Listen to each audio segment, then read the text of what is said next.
چونکہ ماضی کا کوئی راستہ کہیں سے شروع نہیں ہو سکتا، لیکن حال میں اس لیے میں سب سے پہلے اپنے دور کے تصور کردہ اورنگزیب کی طرف رجوع کرتا ہوں۔ اس کے بعد میں اس شخص کا خود تجزیہ کرتا ہوں کہ وہ اس کی عمر کی پیداوار اور ایک شہنشاہ ہے جس نے اس وقت کو تشکیل دیا جس میں وہ رہتا تھا۔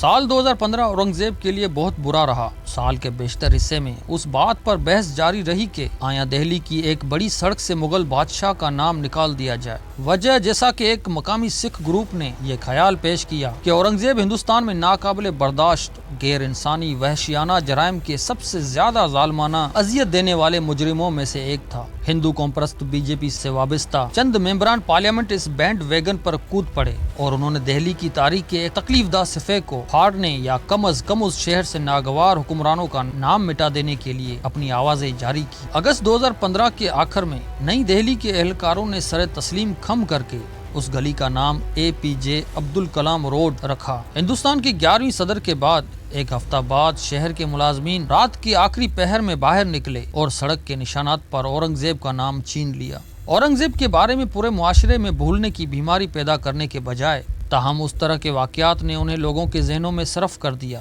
محض ایک ماہ بعد اکتوبر 2015 میں شیو سینا کے ایک رکن پارلیمنٹ کو ایک شہری عہدیدار پر ٹیپ پھینکتے ہوئے پکڑا گیا جس میں اورنگزیب کی اولاد بھی شامل ہے۔ اس طرح کی زبان بابر کی اولاد کی آئینہ دار ہے جو ہندوستانی مسلمانوں کے خلاف بدسلوکی کی ایک اصطلاح ہے۔ خاص طور پر 1980 کی دہائی کے آخر اور 1990 کی دہائی کے اول میں ایودھیا میں بابری مسجد کو دائیں بازو کے ہندوتوا کے ذریعے مسمار کرنے تک۔ لیکن بابر کی جگہ اورنگزیب کیوں؟ تفرقہ انگیز ہندو قوم پرست نقطہ نظر سے بابر اور اورنگزیب کسی حد تک جابر مسلمان فاتح کے طور پر بدل سکتے ہیں۔ اس لحاظ سے اورنگزیب آرتھوڈاکس مسلمانوں کے ایک پورے زمرے میں کھڑا ہے جو کہ ہندوستان کے ماضی کے ناخوشگوار پہلوؤں میں ملوث ہیں اور اس کے نتیجے میں ہندوستان کے حال میں ناپسندیدہ ہیں۔ یہ اتفاقی نہیں ہے کہ اورنگزیب کو مغل بادشاہوں میں سب سے زیادہ متقی سمجھا جاتا ہے۔ اورنگزیب اس طرح پرجوش مسلمانوں کو مجموعی طور پر ماضی اور حال دونوں کی نشاندہی کرتا ہے جو مبینہ طور پر اپنی مذہبیت کی وجہ سے ہندوستانی معاشرے کو دھمکی دیتے ہیں۔ اس تشکیل میں ہندوستانی اور ہندو ثقافتیں ایک واحد چپٹی ہوئی ہستی میں سمٹ گئی ہیں جو دوسرے مذہبی گروہوں کے لیے سانس لینے کی بہت کم جگہ فراہم کرتی ہیں۔ لیکن اورنگزیب ہندوستان کے بدزبان بادشاہوں میں بھی ایک خاص غیر متزلزل مقام رکھتا تھا۔ مشترکہ رائے یہاں تک کہ ان لوگوں میں سے جو BJP اور ہم خیال ہندو قوم پرست گروپوں کے جذبات کا اشتراک نہیں کرتے اورنگزیب کو ایک ظالم اسلام پسند ظالم قرار دیتے ہیں جس نے ہندوستان خاص طور پر ہندوؤں کے بارے میں ہر چیز کو حقیر سمجھا۔ پاکستان میں بھی بہت سے لوگ ایک شریر اورنگزیب کی ویژن کی تائید کرتے ہیں، یہاں تک کہ جنوبی ایشیا کے جدید پریشانیوں کا بھی ذمہ دار ہے۔ جیسا کہ ایک پاکستانی ڈرامہ نگار شاہد ندیم نے حال ہی میں کہا، تقسیم کے بیج اس وقت بوئے گئے جب اورنگزیب نے دھارا پر فتح حاصل کی۔ اگر بہت سے لوگوں نے ان کی توثیق نہیں کی تو اس طرح کے دور رست تجاویز مضحکہ خیز ہوں گی۔ پاکستانی ڈرامہ نگار کا نظریہ جدید ہندوستان کے بانی جواہر لال نہرو کی تحریر میں موجود ہے جو اورنگزیب کے مداح نہیں تھے۔ اپنی ڈسکوری آف انڈیا میں جو پہلی بار 1946 میں شائع ہوئی تھی، نہرو نے اورنگزیب کی مبینہ غلطیوں کو طوالت کے ساتھ درج کیا اور اسے AB کہہ کر سرزنش کی۔ اس نے چھٹے مغل بادشاہ کو ایک خطرناک تھرو بیک قرار دیا جس نے گھڑی پیچھے رکھ دی اور مغل سلطنت کو تباہ کر دیا۔ شاید نہرو کا سب سے بڑا دھچکا اورنگزیب کو ایک کامیاب ہندوستانی بادشاہ ہونے کے لیے بہت زیادہ مسلمان قرار دینا تھا۔ جب اورنگزیب نے پہلے مغل حکمرانوں کی ہم آہنگی کی مخالفت کی اور اسے دبانا شروع کیا اور ایک ہندوستانی حکمران سے زیادہ ایک مسلمان کے طور پر کام کرنا شروع کیا، مغل سلطنت ٹوٹنے لگا۔ نہرو کے لیے اورنگزیب کی اسلام کی پیروی نے ان کی ہندوستان پر حکومت کرنے کی صلاحیت کو کمزور کر دیا۔ اورنگزیب کی مذمت میں نہرو شاید ہی اصلی تھے، جتنا خطرناک حد تک متقی اور اس لیے ایک برا شہنشاہ تھا۔ اس طرح کے خیالات کی حمایت نہرو کے بہت سے ہم عصروں نے کی تھی، بشمول اورنگزیب کی 20ویں صدی کو جدونات سرکار برطانوی نوآبادیاتی مفکرین نے طویل عرصے سے مغلوں پر بہت سے الزامات لگائے تھے، جن میں یہ بھی شامل تھا کہ وہ بزدل، جابر اور مسلمان تھے۔ 1772 کے اول میں الیگزینڈر ڈاؤ نے مغل حکومت کے بارے میں ایک بحث میں تبصرہ کیا کہ محمد صلی اللہ علیہ وسلم کا عقیدہ خاص طور پر استبدار کے لیے شمار کیا جاتا تھا، اور یہ ان سب سے بڑی وجوہات میں سے ایک ہے جسے مشرق میں اس نوع کی حکومت کی مدت کا ہمیشہ کے لیے طے کرنا چاہیے۔ انگریزوں کے لیے اس طرح کے گھسے ہوئے مسئلے کا حل واضح تھا، ہندوستان پر برطانوی حکومت، جبکہ ہندوستانی آزادی کے رہنماؤں نے نوآبادیاتی منطق کے اس آخری مرحلے کو مسترد کر دیا۔ اس طرح کے خیالات کا نصابی کتب اور ذرائع ابلاغ کے ذریعے بڑے پیمانے پر معاشرے میں پھیل گئے اور کئی نسلوں نے نو آبادیاتی اس موقف کو کھایا اور دوبارہ زندہ کیا کہ اورنگزیب مذہبی جنونیت سے چلنے والا ظالم تھا۔ صدیوں کے دوران بہت سے مبصرین نے محتسب اورنگزیب کے افسانے کو چونکا دینے والے پتلے ثبوتوں کی بنیاد پر پھیلایا ہے۔ بہت سے چھوٹے خیالات اب بھی اورنگزیب کی مقبول یاد کو متاثر کرتے ہیں، بشمول یہ کہ اس نے لاکھوں ہندوؤں کا قتل عام کیا اور ہزاروں مندروں کو تباہ کیا۔ ان میں سے کسی بھی عام طور پر مانے جانے والے حقائق کی تاریخی شواہد سے تائید نہیں ہوتی، حالانکہ بعض علماء نے عام طور پر بدنیتی کے ساتھ ایسی لمبی کہانیوں کی مبینہ بنیاد فراہم کرنے کی کوشش کی ہے۔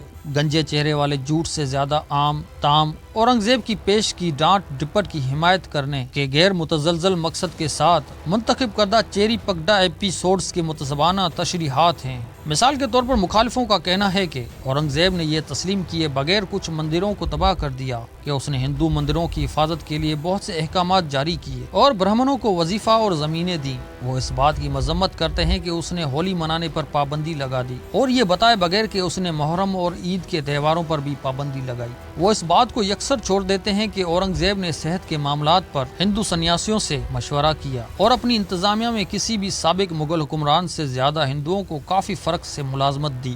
ہم اورنگزیب کی حکمرانی کے ان کم کثرت سے رپورٹ ہونے والے لیکن تاریخی طور پر اہم پہلوؤں کو اس حکمران کی فرضی تصویر کے ساتھ جوڑ نہیں سکتے جو کہ مذہبی بنیاد پر نفرت کی وجہ سے ہے۔ یقیناً کوئی بھی اس بات پر بحث نہیں کرے گا کہ اورنگزیب بے عیب تھا۔ اورنگزیب کی طرف سے اٹھائے گئے مخصوص اقدامات کی نشاندہی کرنا مشکل نہیں ہے جو جدید جمہوری مساوات اور انسانی حقوق کے معیار پر پورا نہیں اترتے۔ اورنگزیب نے سلطنتوں کے ایک جدید دنیا میں حکومت کی اور تشدد، ریاستی اختیار اور ہر چیز کے بارے میں اس کے خیالات اس وقت اور جگہ سے مشروط تھے جہاں وہ رہتے تھے۔ اورنگزیب کے ہم عصروں میں انگلینڈ کے چارلز دوم، فرانس کے لوئس اور عثمانی سلطان سلیمان دوم جیسے بادشاہ شامل تھے۔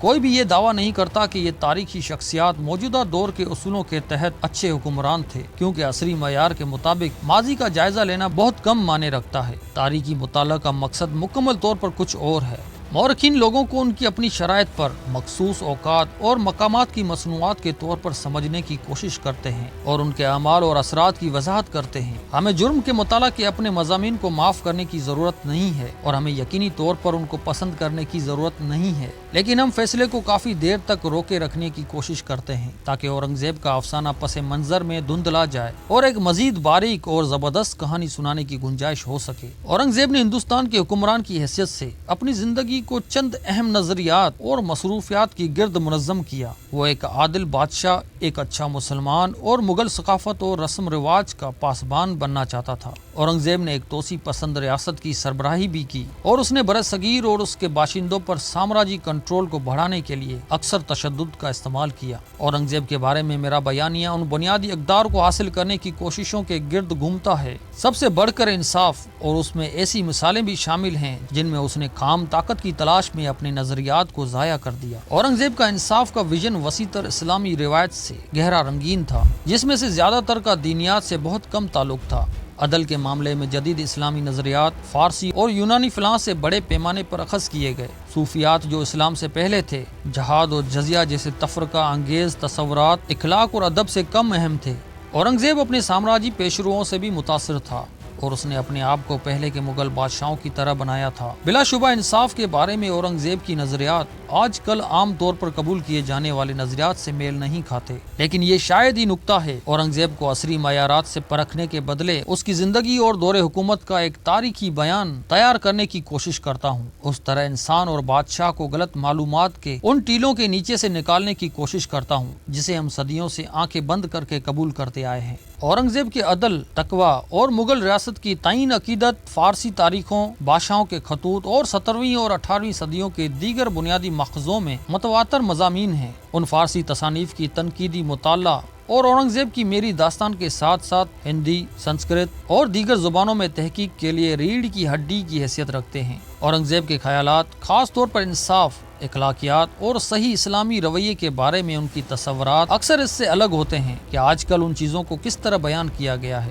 لیکن ہمارے سامنے سوال یہ نہیں ہے کہ کیا اورنگزیب ایک عادل بادشاہ تھا، بلکہ یہ جاننا چاہتا ہوں کہ اورنگزیب کے خیال میں ایک منصف مغل بادشاہ ہونے کا کیا مطلب ہے، اور اس نے ہندوستان کے شہنشاہ کے طور پر اس کے عالمی نظریے اور اعمال کی تشکیل کیسے کی۔ اورنگزیب کو اس کی اپنی شرائط پر سمجھنا ایک امید افزا منصوبہ ہے، لیکن آج تک ایک چھوٹی سی کوشش کی گئی۔ یہ نقطہ نظر قرون وسطی کے ہندوستان پر اورنگزیب کے اثرات اور ہند مسلم تاریخ میں اس کے اہم مقامات کو بہتر طور پر سمجھنے میں ہماری مدد کر سکتا ہے۔ بنیاد پر مبنی تاریخی دعوے حال کے جذبات کو بھڑکا سکتے ہیں، جو اکثر اورنگزیب کو ایسی چیز کے طور پر پیش کرتے ہیں جو وہ کبھی نہیں تھے۔ اورنگزیب کی موجودہ تحریفات میں میری تجویز کردہ مداخلت سنجیدہ تاریخ پر مبنی ہے، خاص طور پر سنجیدہ ہے۔ اس کے برعکس پہلے کے مفکرین نے اورنگزیب کی غیر مستحکم مقبول تصویر کو دو الگ الگ حربوں کا استعمال کرتے ہوئے ناکارہ بنانے کی کوشش کی ہے، جو دونوں ناکام ہو گئے کیونکہ وہ دفاعی ہیں۔ پہلا فضول طریقہ یہ ہے کہ اورنگزیب ایک مذہبی جابر تھا، لیکن اس کا موازنہ مغل شخصیات خاص طور پر اکبر اور دارا شکوہ سے کیا جائے۔ آرتھوڈوکس اورنگزیب کے مقابلے میں دلیل یہ ہے، اکبر اور دارا نے بہت سے ہندو نظریات کو جذب کیا اور اس طرح برصغیر کے قابل قبول حکمران ہونے کے لیے کافی ہندوستانی بن گئے۔ یہ طرز فکر اورنگزیب پر نظر ثانی یا جائزہ نہیں لیتی، اس کے بجائے وہ اکبر، تیسرے مغل حکمران اور اورنگزیب کے پردادا کے ذریعے تعمیر کردہ رواداری کے کلچر کو تباہ کرنے اور اورنگزیب کی بڑے بھائی دارا شکوہ کے ماتحت مغل تخت چھیننے کے لیے بدنام کیا جاتا ہے۔ تاہم تاریخ کے عظیم شان عارق میں اورنگزیب کی فرقہ واریت کو مثالی ہندوستانی مسلمان کی ہم آہنگی کی میراث کے ذریعے مبینہ طور پر متوازن کیا گیا تھا۔ یہ سوچ ہندو قوم پرستی کے ابتدائی نظریہ رکھنے والے وی ڈی ساورکر کی طرح بھی مشترک ہے۔ اس منطق کے بعد دہلی میں اورنگزیب روڈ کا نام تبدیل کرنے پر بحث کرنے کے دوران خیال آیا کہ شاید اس گلی کو دارا شکوہ روڈ کا نام دیا جائے۔ در حقیقت اکبر اور دارا اورنگزیب کی طرح ان کی مقبول شہرت سے کہیں زیادہ پیچیدہ تھے۔ اورنگزیب کو متوازن کرنے کے لیے اکبر اور دارا کو پکڑ کر ہم ان میں سے کسی کے بارے میں کچھ بھی نیا سیکھنے میں ناکام رہتے ہیں اور مغل بادشاہوں کو ان کی مبینہ مسلمیت کے مطابق درجہ بندی کرنے کے لیے اپنے آپ کو بیڑی میں ڈال دیتے ہیں۔ اس طرح کے موازنے میں ہم یہ فرض کرنے کی کلاسیکی غلطی کے بھی مرتکب ہوتے ہیں کہ ہندوستانی تاریخ میں سب کچھ خاص طور پر ہند مسلم ماضی مذہب کے بارے میں تھا۔ اورنگزیب ایک مسلمان تھا، حالانکہ اس قسم کا مسلمان نہیں تھا، نہ تو اس کے جدید مخالفین یا حامیوں کے خیال میں وہ تھا۔ مزید یہ کہ اورنگزیب کو اپنے عقیدے سے کم نہیں کیا جا سکتا۔ ماضی کے ساتھ ایماندار ہونے کے لیے ہمیں ایک شہزادے اور شہنشاہ کے طور پر اس کی مکمل تصویر دوبارہ حاصل کرنے کی ضرورت ہے۔ یہ دلیل غلط تشریحات کو درست کرنے اور اورنگزیب کی دور حکومت کے نظر انداز کیے گئے پہلوؤں کو پیش کرنے پر منحصر ہے، جو بڑی حد تک درست ہیں۔ عام خیال کے برعکس، مثال کے طور پر اورنگزیب نے کبھی بھی بڑے پیمانے پر تبدیلی کے پروگرام کی نگرانی نہیں کی جس میں غیر مسلمانوں کو اسلام یا تلوار کے درمیان انتخاب کی پیشکش کی گئی ہو۔ اورنگزیب نے ہزاروں ہندو مندروں کو تباہ نہیں کیا، اس نے ہندوؤں کی نسل کشی سے مشابہ کوئی چیز نہیں کی۔ در حقیقت اورنگزیب نے اپنی حکومت میں ہندوؤں کو اعلیٰ عہدوں پر تعینات کیا، اس نے ہندو مذہبی گروہوں کے مفادات کا تحفظ کیا، یہاں تک کہ ساتھی مسلمانوں کو حکم دیا کہ وہ برہمنوں کو ہراساں کرنا بند کر دیں۔ اس نے اپنی تمام رعایا کے لیے محفوظ سڑکیں اور بنیادی امن و امان فراہم کرنے کی کوشش کی۔ ریکارڈ قائم کرنا ایک مورخ کے دائرہ کار میں آتا ہے اور یہ بہت کچھ سچ ہے۔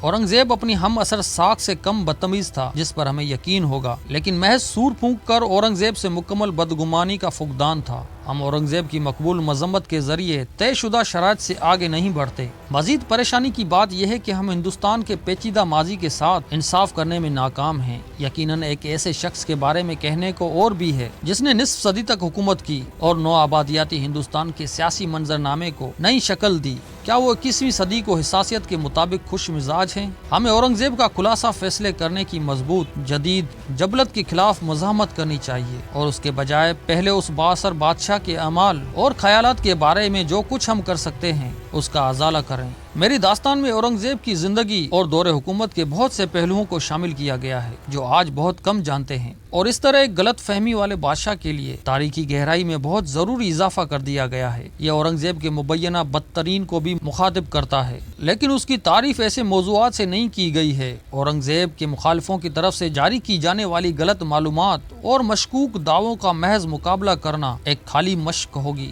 کیونکہ یہ تاریخ کی بنیادی رہنما اصول کو پورا کرنے میں ناکام رہے گی۔ تاریخی شخصیات کو ان کی اپنی شرائط پر سمجھنا اس تفریق کی ایک اچھی مثال تاریخی طور پر دفاعی سوچ اورنگزیب کا ہندوؤں کے ساتھ سلوک ہے۔